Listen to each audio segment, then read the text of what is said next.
సత్యవేడులోని Siddhartha college హాస్టల్లో మరోసారి ragging రూపంలో దారుణ ఘటన వెలుగు చూసింది. సహ విద్యార్థిని అతి క్రూరంగా కిక్స్లతో కొట్లాట్లతో అమానుషంగా హింసించారు. హాస్టల్ గదుల్లోనే ఈ దాడి జరగడం విద్యార్థుల భద్రతపై ఎన్నో ప్రశ్నలు లేవనెత్తుతోంది.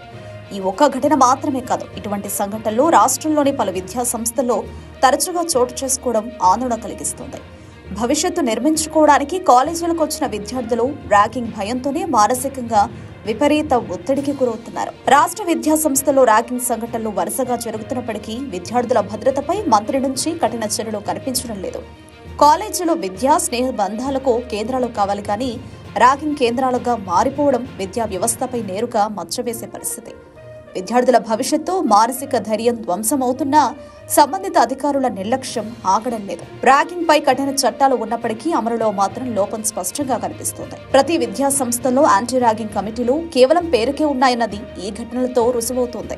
విద్యార్థులు సురక్షితంగా చదువు కొనసాగించే వాతావరణాన్ని కల్పించడం ప్రభుత్వపు ప్రథమ బాధ్యత. ఈ తరహా సంఘటనలు మరలా జరగకుండా నిరోధించడం కోసం ప్రభుత్వం తక్షణమే చర్యలు చేపట్టకపోతే విద్యా వ్యవస్థ పట్ల ప్రజల విశ్వాసం పూర్తిగా దెబ్బతినే ప్రమాదం ఉంది.